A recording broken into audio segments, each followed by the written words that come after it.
Shall we begin?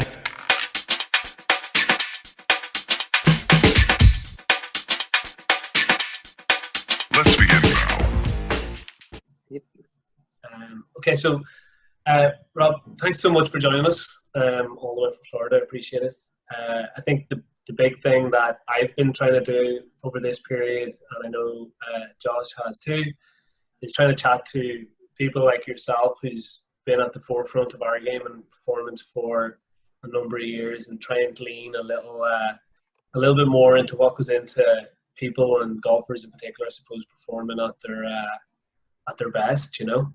I know I have a few questions that I'd love to ask you, and I'm sure Josh, you have a few in mind as well. So, I suppose my main piece, and the piece that I'm most interested in with players, is how they perform and what allows them to compete at their best. So, the first question I'd have for you, like, what does performance mean to you, and then specifically, what does high performance mean to you?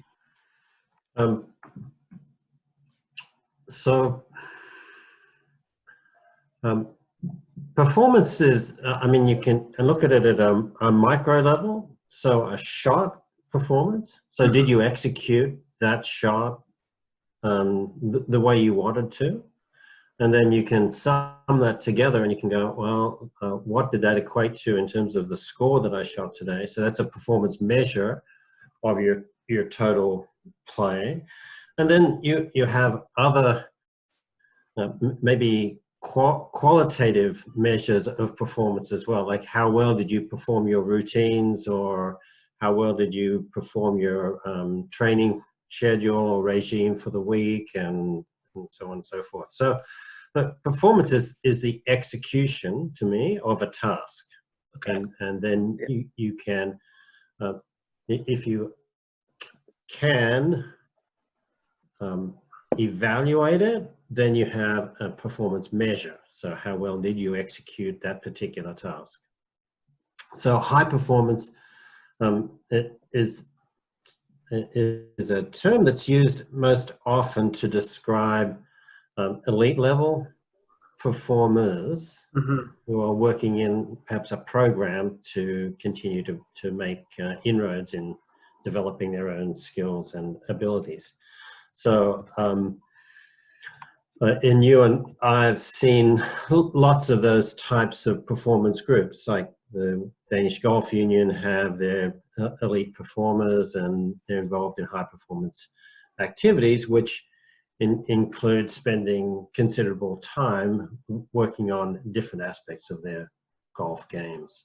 So I think that's off the top of my head, not my quick summary of performance. It's a pretty impressive one off the top of your head. I think one of the interesting, one of the things I picked up on there was you said performance is the execution of a task. And one of the things that I'm kind of like getting reminded on over and over again, especially in this time when I have a little more time to think, is I think sometimes we're a little bit more clear on the execution than we are on the task. Does that make sense? I think that sometimes we're slow to define the task. Well, on that note, Don, you're saying there, I was chatting to a couple of the guys we've spoken to, Rob, is that they're more worried about how they did that shot as opposed to the shot they've just played, if that makes sense. You know, I used a story with Donal and was it Dave the other day, where he said the guy hit a shot, he hit a really good shot. From my view, it was a really good shot, but he hit a 6-iron to maybe 25 feet, an 8 handicapper, and he said, oh, it was a good shot, good strike, but a shit swing. That's the performance that I'm trying to get lads out of, if that makes sense, where as soon as you step on the course, they're away from the technical, they want to perform the shot, and first things first is see how the shot performed, or see, did you execute what you wanted to do, and then go back in there. I think it comes down to the measure of the task, just as Donald said there. So if your task in the example that you used, Josh, was to hit the ball as close as you can to the flag, or to hit the ball on the green, then you have, despite the shit swing you made, you executed the task very well. Exactly. You performed well. Could you have hit it closer? Yes, probably, but that then becomes a definitive measure. You could use a binary measure of performance outcome, so or execution. So did it hit the green or not? So a 1-0 thing. Okay, yes, it did. So I executed okay. Or you could have an interval scale measure. So did I hit it to X number of feet or meters or whatever? And so you have a finer gradient to measure the execution, but the performance. The other side of it is the task that he provided feedback for was a qualitative feel of his swing. So the task was, how well did you execute the swing or the motor pattern versus the outcome of the movement that you made. So it really comes down to measures the task that you're trying to measure and the way in which you're going to measure it. Absolutely. And I think that's the big piece is like, and one of the things that's sometimes tough for coaches and players is actually like separating the two. And say, for example, I would have been with you in sessions with different players, and they say, for example, you're looking for a technique or a specific movement from a player, and they find it so difficult to separate their success in the movement from the outcome of the shot. Yeah. And then sometimes when they get in the course, they can't separate the outcome of the shot from the success of the movement. Yes, that's right. Yeah. You know what I mean? I mean, you'll see that very often on the range where someone will execute what you think is a very good movement pattern. You're working on a particular piece in their swing and they do it really well, but the shot outcome is awful.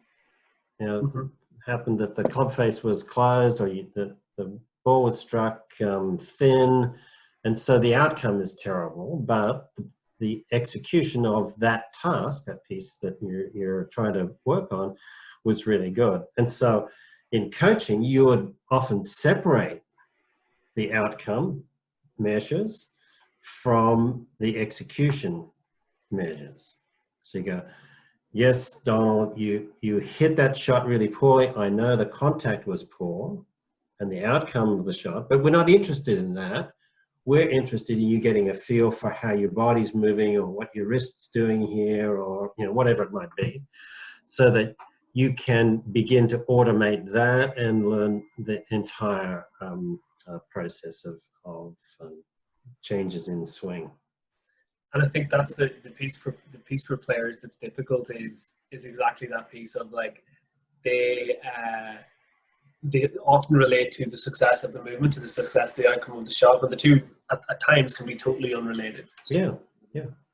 And would that be what I'm getting from this now is, I've been trying to word it this way for the last while. Obviously we stopped, but when you're on the range or you're coaching someone, shot outcome obviously isn't important at the minute. If you're learning a new motor pattern, I get that, and I see that a lot of the times. They do it well and the ball doesn't go where they want, but as soon as they step onto the first tee, motor pattern isn't as important, or your movement pattern isn't as important, and then shot outcome then becomes very important. And that's the way you word it to the players, is that as soon as you hit the tee, it's shot outcome. As soon as you walk off the tee, or as soon as you walk off the 18th green, you can start worrying about your movement patterns to then correct your shot outcome on the course. I would say that approach is fine if you're going from a practice situation on a range to a performance situation. But there are interim situations where you could be on the course where the shot outcome, while important, isn't as important. So you could do practice on the course working on your motor pattern where the outcome doesn't matter because you just go and pick the ball up and you hit it from a different spot. So you don't play golf per se as we know it, the game, but you're practicing the skills in a different environment. So that would be one possibility. The other one would be you play golf for a score, but you separate two aspects of each movement that you make. So one is a a measure of the outcome of the shot, which is really easy to do because that's like it's in the middle of the fairway, it's in the rough, or it's close to the flag or wherever it might be. And the other is some qualitative measure of how well you thought you performed that skill, motor skill. And you might even, if you've got a coach with you, take video, the coach might take video and evaluate a little more closely how well that performed, how well the skill was executed. So the idea of that type of practice on the golf course would be to begin to get associations between shot outcome and movement pattern fields. So that the idea is to blend these so that ultimately you can go, all right, my mindset now is all about where this ball is going to go and the score that I'm going to sign for, and all of the technical stuff is just pushed into the subconscious brain so that it doesn't start to paralyze your performance on the golf course.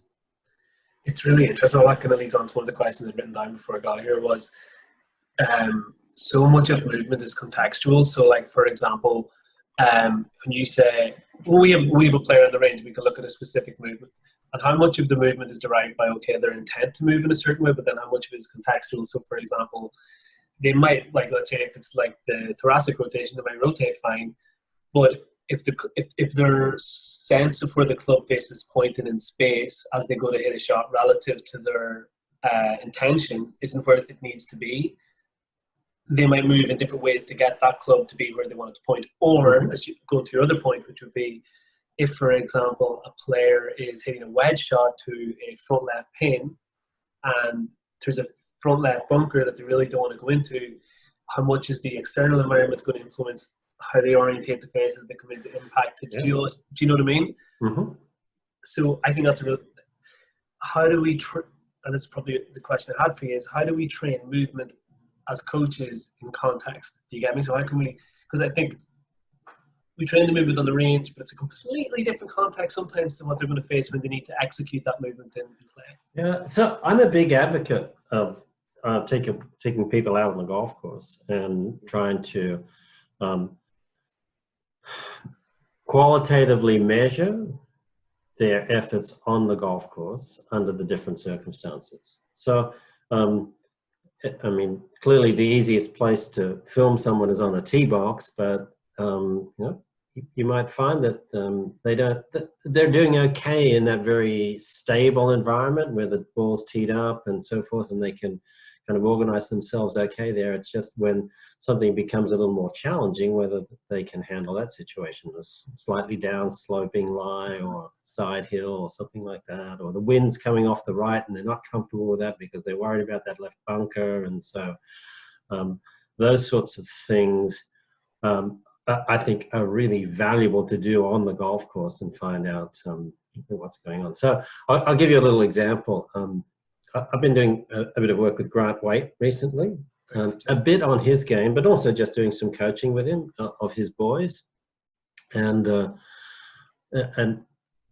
just in case your viewership don't know, Grant is an extremely good ball striker, like top class. And at 55, he still has like 117 mile an hour club head speed, and just yeah, and just. I mean, and it's just not like it's controlled speed. Like he hits the ball where he wants to hit it. I mean, it's really a pleasure to watch him play. But he gets on the seniors tour, he gets a lot of distance wedge shots, anywhere from probably let's say 60 through to 120 yards. You know, and that should be just like green light zone for a guy at that level. But his wedge play is not good enough there. And I can look at him on the range and you go, yeah, Grant, that's really good. And you can just see these beautifully flighted shots, right length and all that sort of stuff. And then you get him on the golf course and it's different. And so for him, it's been an interesting little journey about trying to find out, you know, whether it's a contextual thing, as you said, Donald, but just, he doesn't want to miss in this spot here because there's a ledge there, or He's concerned about, if it doesn't spin quite enough, it'll go over the back, or just trying to figure out for him what he needs to do differently on the golf course. Because clearly, if you look at the way he executes, it's different. So there's something changing in his swing. And then going, all right, well, what sort of practice is going to help you? Block practice on the range is not going to help him. He needs to find ways, more creative ways to practice that, where in fact there are consequences in his practice for doing this. And I've only heard about this. I haven't seen the practice facility that Vern McMillan set up in I think he's in Jupiter or Palm Beach Gardens, Right. where I mean, he's got targets and flags set up, and you are required to evaluate yourself each time. So, if the ball finishes left of this spot, then that's a fail, and Gotcha. yeah, and so that there. I mean, it's clearly a high-level performance, not Joe Average going down there and trying to work on his swing. This is like high performance in training, where there are consequences of you missing the green to this side, or short or long or whatever, and you can set up the training zones so that Yes. you do that like this, and you have to hit different clubs and all that sort of stuff. So it's like an extension of the TrackMan Combine, but with consequences. Awesome. And then I suppose as somebody involved in movement, at what point, like if you look at say like Grant, for example, he has high repeatability, and now he's going to go work on his adaptability. So he's like, he has the ability to repeat the movement pattern in the range, and now we're going to bring him out into different environments and challenge his adaptability to the different scenarios. Mm-hmm. At what point, like if you were training somebody in movement, at what point do you start to introduce adaptability, or do you just have it there from the start because that's the nature of the game, or what's your thoughts on that? I would introduce it pretty quickly, as long as the technique is somewhat stable, like you've got some idea of it, like if you're still not making contact with the ball properly or things like that, then you're better off doing block practice and getting some positive feedback about the things that you're working on, rather than to go to a situation where it's much more complicated and complex and have a really poor experience. So that you want to feed the motivation while continuing to develop the skill and choosing the appropriate challenge point for that thing. And that stuff that Tim Lee's done on challenge point theory is really valuable in trying to determine what task level of complexity is appropriate for the person who's in front of you, and how you can change the complexity, either make it easier or more difficult depending on how they're doing it on that particular day. So it changes from day to day as well. It's fluid, yeah. Rob, on that same topic, in your experience working with sort of, let's say both, a high performance player and a sort of Joe Average player, what percentage is spent on the range for a high performance player, and what percentage of time should you spend on the golf course?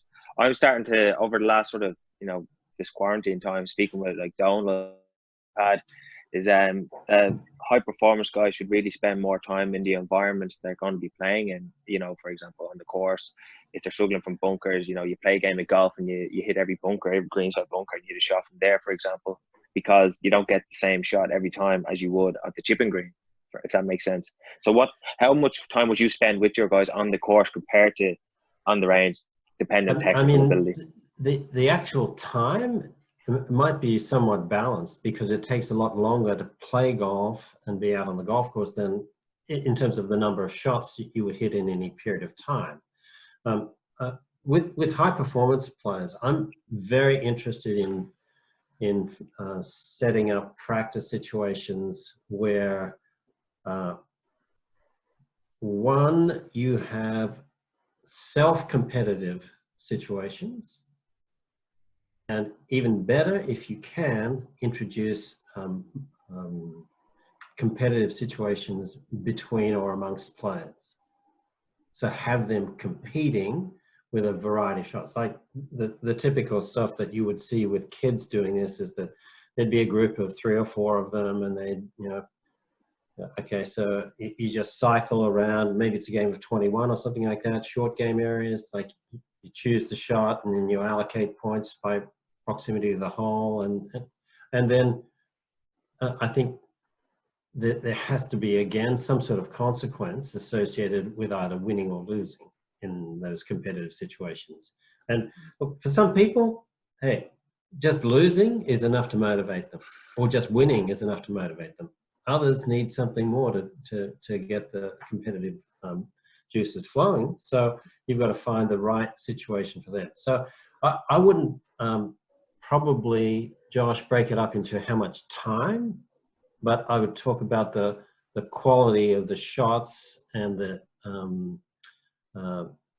engagement in the task that's important. So you could hit many, many more shots on the range, but the engagement might not be very good compared to on the golf course, where you have ultra high levels of focus and then, you know, really good opportunity to learn.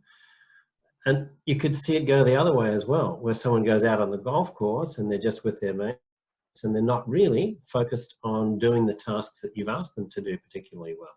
So it's not that one is any better than the other. I think it comes down to you setting up the practice tasks, whether they be on the golf course or at the driving range or on a practice fairway or, you know, wherever you might do this, so that you get the motivation and the focus necessary for good quality practice and learning to take place. I mean, it's pretty clear from the scientific literature that the level of intensity and focus with which you do tasks is highly correlated to the rate at which learning occurs.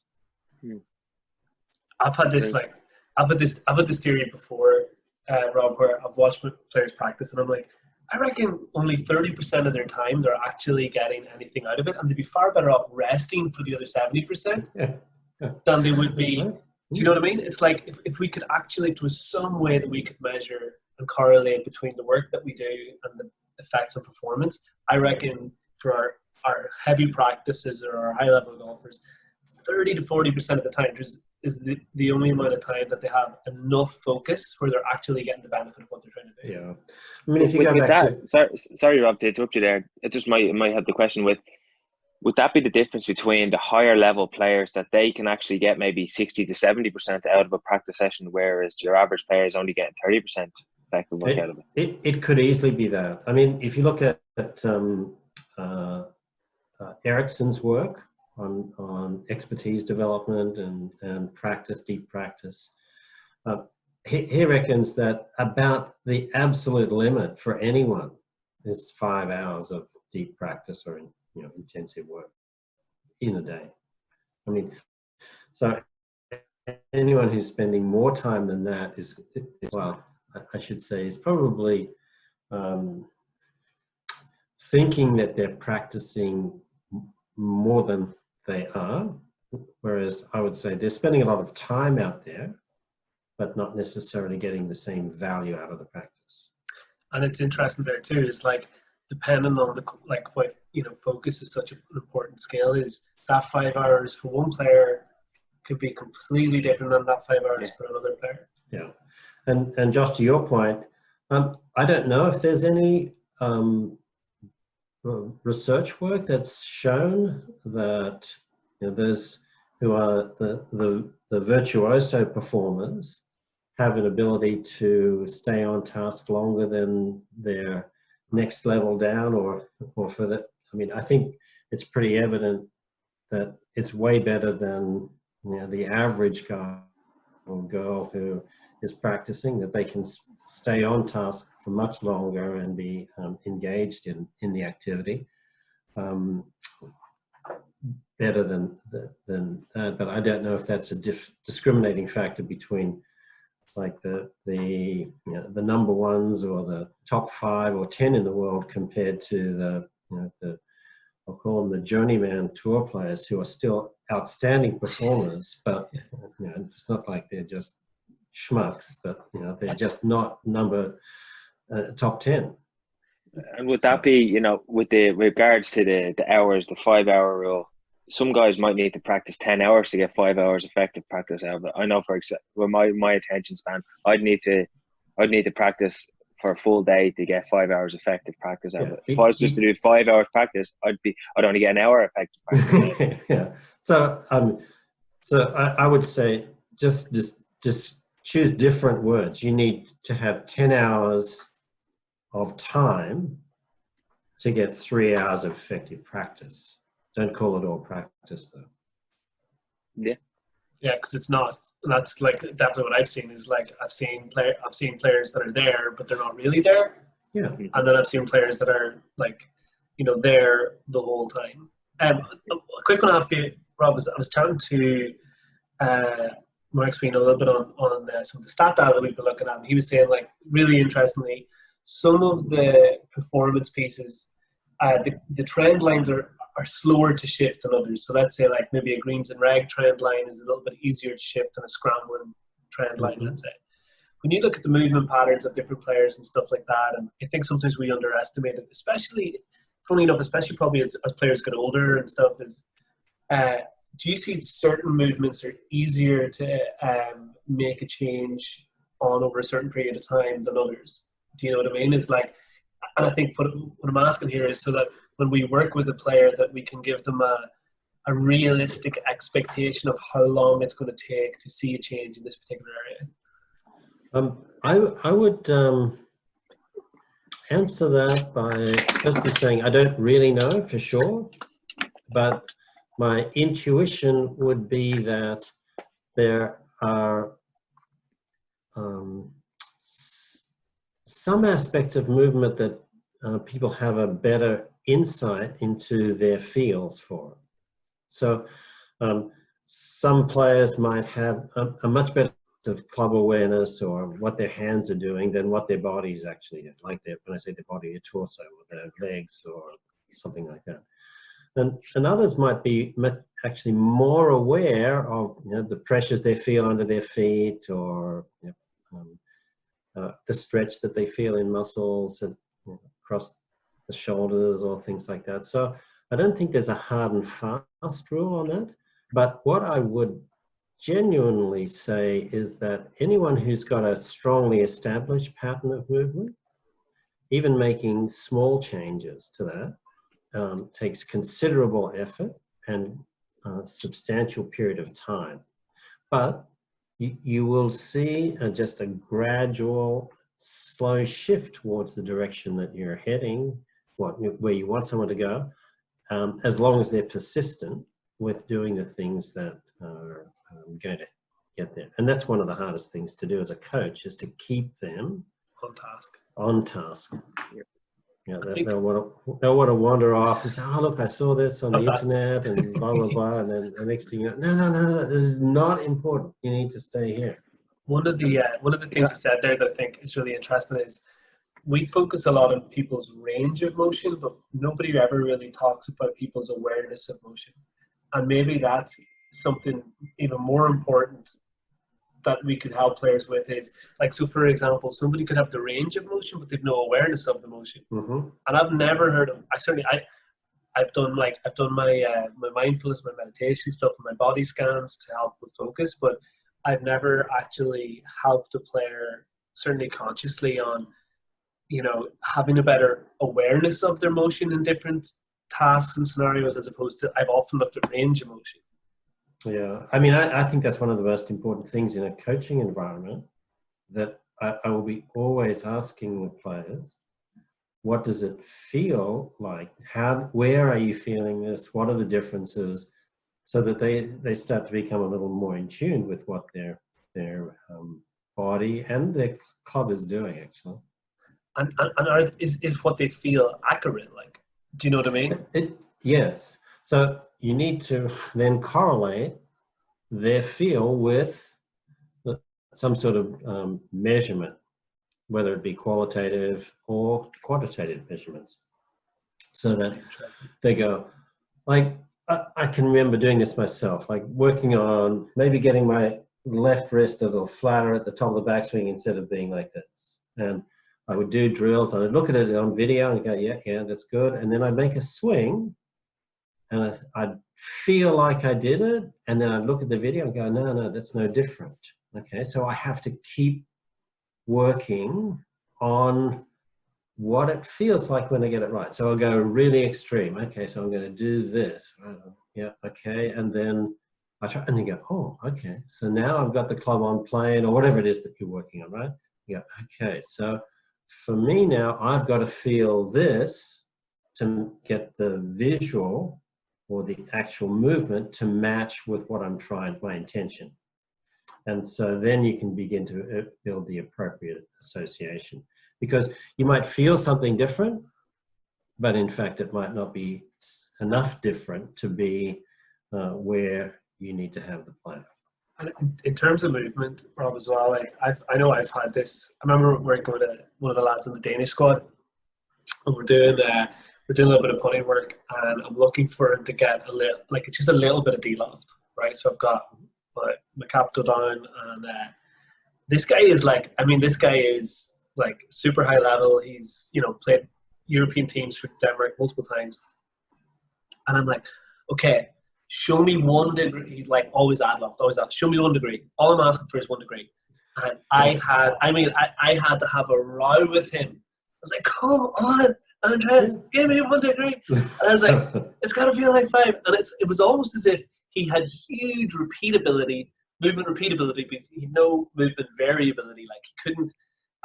Sometimes I wonder as a coach, like, are we better off getting players to expand the range that they can move within, or narrow down into the point where they need to be, or where we feel they need to be to hit repeatedly good shots? So in adding to that, I think that we need to do both. You need to be able to get them focused into the right conditions, but they need to have enough awareness as well to be able to change things. So, like, I can think about this with club golfers.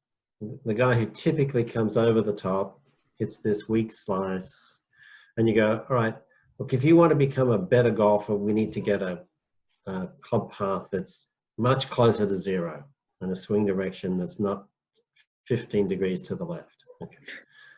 So, as a person who, obviously I'm quite experienced in golf and in motor skills, but if you ask me to hit a shot where my club path or my swing direction changed from one side to the other, I have sufficient awareness to make that happen, right? And you might be surprised if you ask these people to do that task, that they have no idea how to do it. They'll just, did I do that? And it's still 15 degrees left. It feels so much better. It's 15 degrees left. So they're so unwilling to feel something that is remarkably different that they're not even willing to try it. And maybe that's Andreas in that situation there.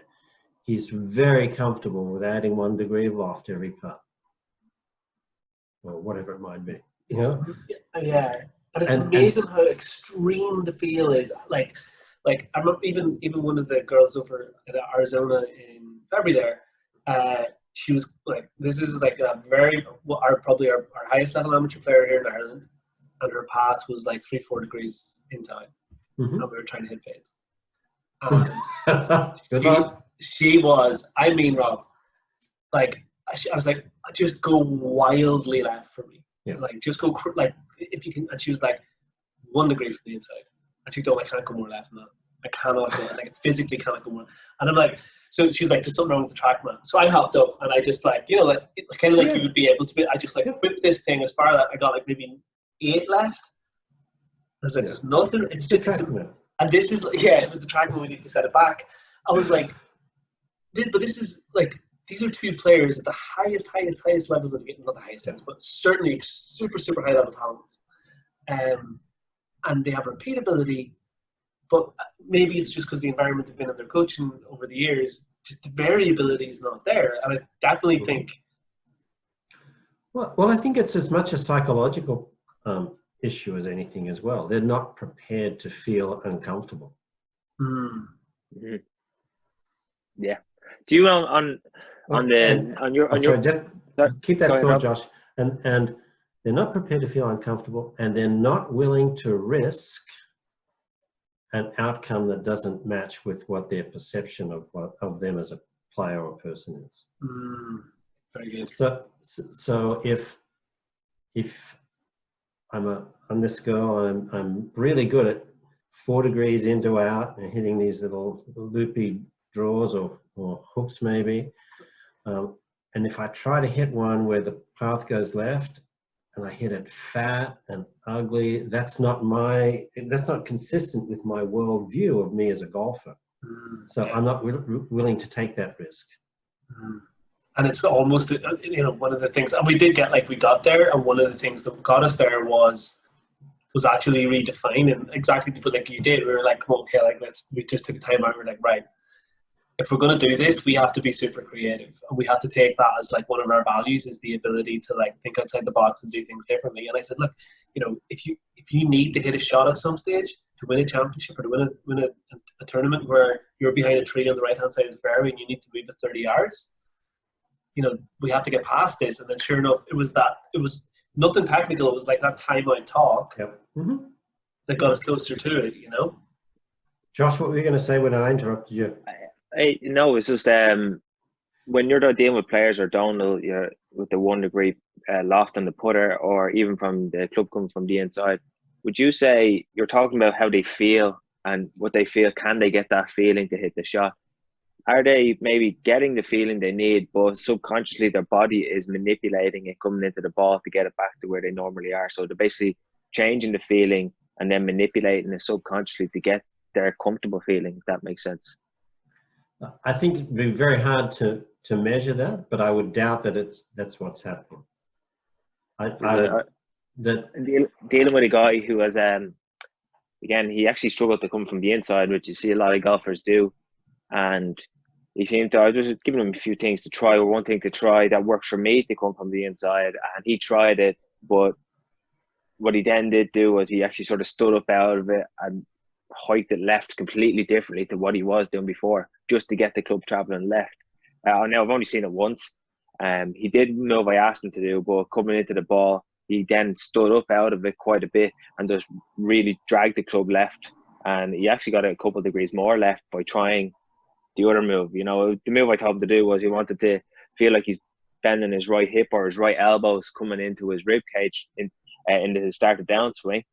And he then stood up out of it and just hiked the club left and got his right shoulder over the ball, and he swung it way left again from a different move. I do see a lot of players fear the change of trying to manipulate the ball flight in a way, but at the same time, I don't think they let themselves. Does that make sense? I'm just thinking of the example you gave me there, and now I'm giving you a motor pattern movement to a biomechanics expert, so correct me if I'm wrong. Yeah. I think that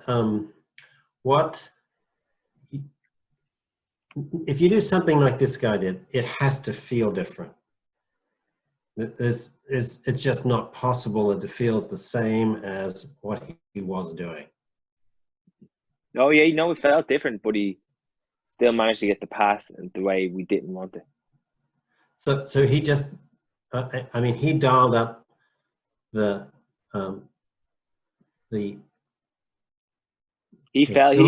solution to the problem in a way that was not what you were wanting, but he found a solution. You wanted the path to go left, he got the path to go left, but it wasn't in the way that you wanted it to go left. And so He was swinging left, and we wanted to go a little right. Oh, okay. And we gave him a solution to it, and he did the solution, but manipulated it in some way to get the path still going left. Does that make sense? I asked him to feel like he's bending his right hip coming into impact, or in the start of that, because that worked for me. He said, I felt like my right hip, he felt like I was digging my elbow into his right hip. And I was like, yeah, that's the feel I get. And he somehow manipulated his body coming into impact to still swing it way left with the same feeling I explained. Now, he could have been, I'm trusting that he felt what I asked him to feel, but he still managed to swing it the wrong direction from a feel that should change. And I could imagine that if he did this early enough in the transition, that he still has enough time to then get his right shoulder high and get the club to move left, rather than, because he might be so uncomfortable with getting down here and then trying to move from there. It's so foreign to him that he says, shit, how am I going to possibly hit a golf ball doing this? No chance. So I'll go like this, and then I'll just go and do what I always did. So rather than starting from up here and going straight left, you've given him a different starting position from which he's going to go left from, because that's comfortable for him. That would be my kind of insight to it. I don't know if that's the answer or not. Again, as well, I would imagine, again, we've got to go back to the very start of the conversation, was the task and execution. He did complete the task, and the task was to have a little bit more side bend by the signs of things. He did that. But he just didn't get, the ultimate execution was what you were after. So you would have to just, I suppose, get him to go, yeah, no, keep doing that, because that's potentially going to help you, and then you would move on to another piece. And then maybe you need a second piece to allow him then to not just continue to use the old motor pattern, but from a different starting place. So you go say, okay, yes, you need to do this. And then once you're in that position, then you can go this way. And so maybe, Josh, just, and I'm not trying to jump the gun on you here, but maybe some stop and go type activities would be really good in this case. So you go, okay, so you get to here, you stop. And then, and that's then a great one. And maybe there's a second stopping place. And then you go, okay, and then just tap the ball and get a feel for where your body's going to be moving afterwards. Yeah. Then you go, okay, so 1, 2, 3. Okay, so that's what it feels like. You break the whole skill up into a few small chunks, get them to execute each of the chunks well, slowly, and then start assembling the pieces back together again as the awareness and understanding of what you're trying to do that improves. It's just building a new motor pattern, basically. Yeah, you are. Yeah, definitely. Now, there are some elements that he can call on that are going to have been evident in the old pattern, but there are many others that are going to be very different, and the feels should be quite different as well.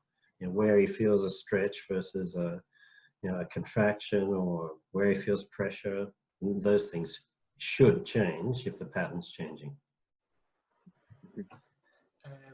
Rob, just have like one or two more for you just before you go. Yeah. I don't want to take any more of your time. In terms of, say, we see now, I was chatting to Johnny, who you know well from up in Northern Ireland. We haven't talked about this today, and I think one of the things that we're seeing is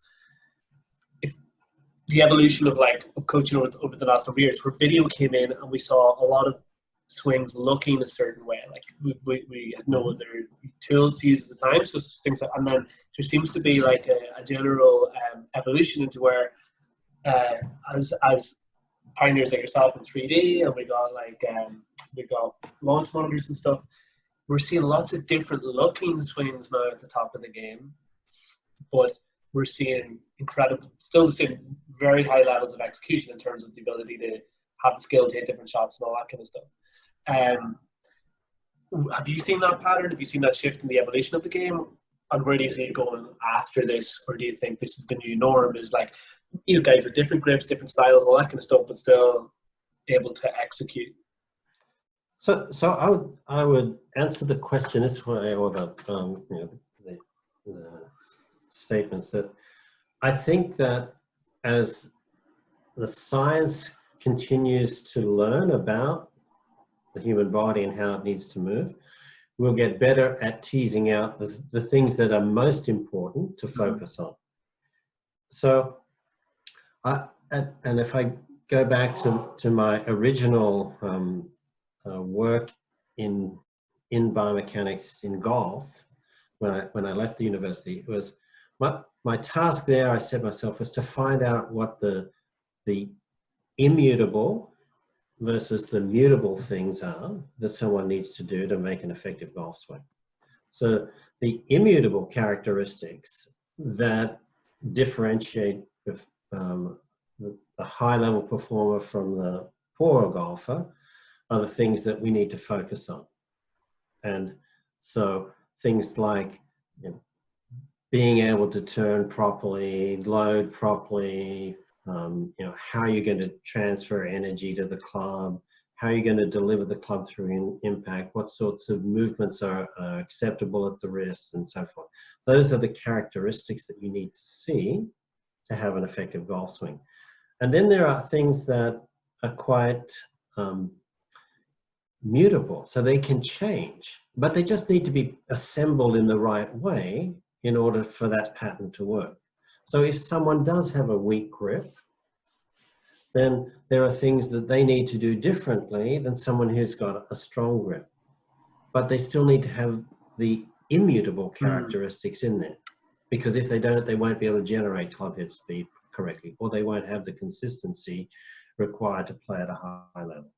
So I think as the science continues to explore, we'll get a much deeper understanding of those immutable characteristics. And so there should be things that look similar amongst players. So if you went to a PGA Tour event and just qualitatively watched people swinging a 6-iron or a driver, you would say, oh yes, that sequencing looks good. This one maybe is not quite as good.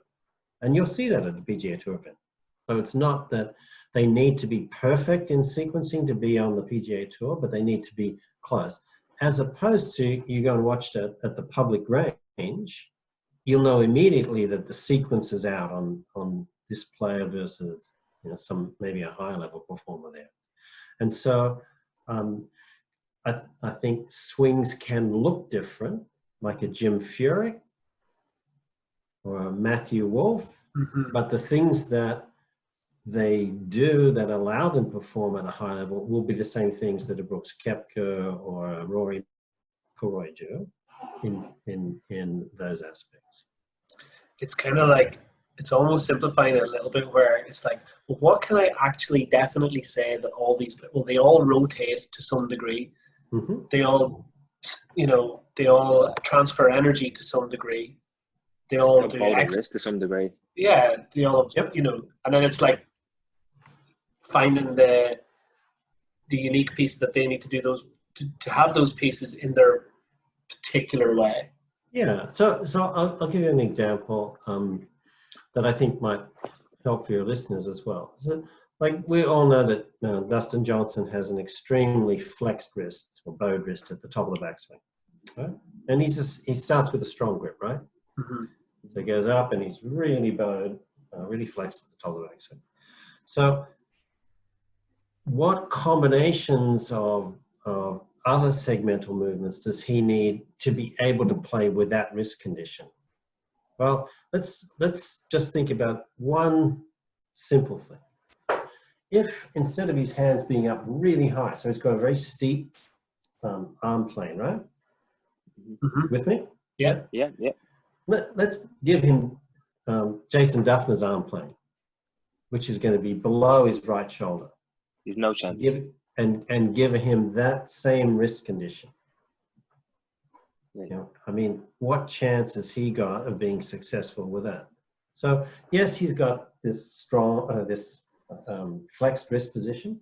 So there are things that he needs to do differently in order to make that work. Right? He will still, you know, have a some wrist flexion in the downswing. He'll be moving towards extension. He'll rotate his body open. He's got to do things just slightly differently, though, in order to accommodate that. And then I think the approach that, well, I know the approach that I took when I started, and I've got to give Jim McLean credit here because he has his corridors of success. I had ranges that were kind of guidelines. They weren't like you had to be in this corridor or you must do this, but they were guidelines. If you only turned your hips 20 degrees or 25 degrees, it probably is not going to be enough. And yet one player I measured, Alvaro Quiros, was like that. He had a really, really short turn, but he was very successful. Maybe it would have been better and he would have ended up with so many wrist injuries if he'd have made a lot more turn with his body and allowed, reduce some of the stress on his wrist, who knows. But if there are kind of guidelines for you as a coach to work to, I think that's really helpful. And so, if you're not turning enough or you're not open enough at impact or you're tilted too far back, this has, knock-on effects, either from an injury perspective or a club delivery perspective that maybe limit the level that you can achieve. And so I always go, look, we're trying for technical excellence. No one's perfect, but we're always trying to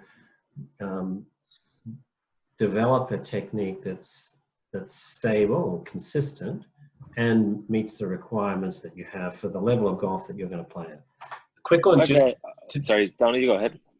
Just the Dustin Johnson example. If we hypothetically say Dustin arrives to you as a 20-year-old kid, and he actually does have the really strong grip on a really flat shoulder plane, do you get him to change his grip, weaken the toe face, keep the arm plane, or do you put him higher arm plane with the same club face and wrist position? It depends if he wants to really hit it far. Okay. Because if he really wants to hit it far, then he's got to get his hands up. Very good. Yeah. It's again the task, and then relaying it back and giving him the move that executes the task. Yeah.